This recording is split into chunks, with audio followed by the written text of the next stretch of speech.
Yeah, exactly. This all kicked off a couple weeks ago when a charity ship that had picked up rescued migrants in the Mediterranean Sea requested to dock in Italy and were refused by the new far-right government of Prime Minister Giorgia Meloni. That ship was eventually allowed to dock in France, but not gladly. France majorly criticized Italy for turning away that ship, and it had repercussions for the relationship. France decided to not follow through with an agreement they had reached through an EU framework to take in around 5,000 refugees from Italy. That was through a burden-sharing exercise at EU level, and France has started checking passports on people crossing from Italy into France. That is a border that's normally open under the EU's Schengen code.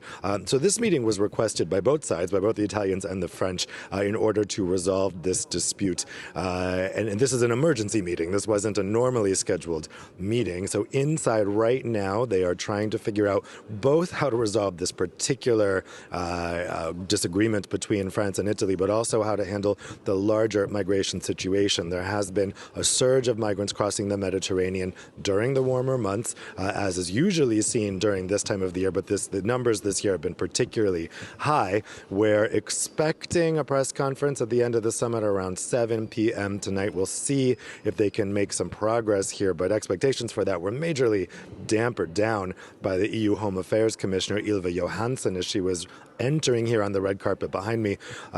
Earlier, she really was saying that probably agreements won't actually be taken until the next regularly scheduled meeting of EU Home Affairs ministers, which is happening on 6 December.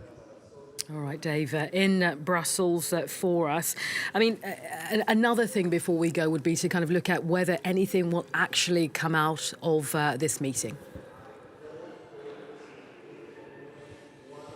Yeah, I mean, that's the big question. Obviously, expectations have been tampered down. But there is hope that maybe this most recent fight can get the EU to finally agree to a reform of its migration rules. They've been trying to do this since 2015 and have just had no luck. Even the things that have been agreed at EU level haven't been followed. Last week, the European Commission came out with a proposal for an EU framework specifically on these charity ships, how that should be handled, what countries are supposed to take them in. But a lot of people have pointed out this is just a rehashing of existing rules that national governments just aren't following. They're just ignoring.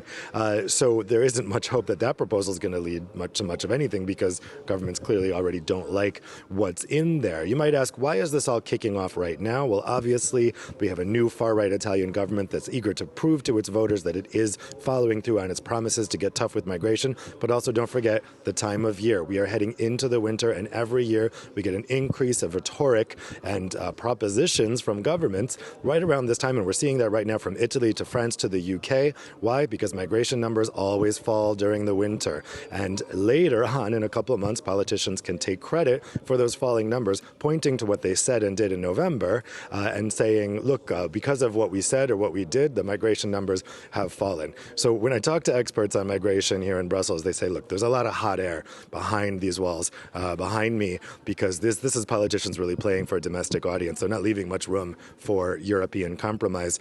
There was a hope that Sweden, which is taking over the rotating EU Council presidency on January 1st, could maybe finally broker a deal. But after that Swedish election in September, when we now have a hard-right Swedish government propped up by a far-right party, the Sweden Democrats, the political maneuver for them to negotiate an EU compromise on migration is very, very little. So people I talk to are not very hopeful that we're going to get a new framework on migration for the EU today, next month, or even next year. All right, Dave, in Brussels for us. Thank you.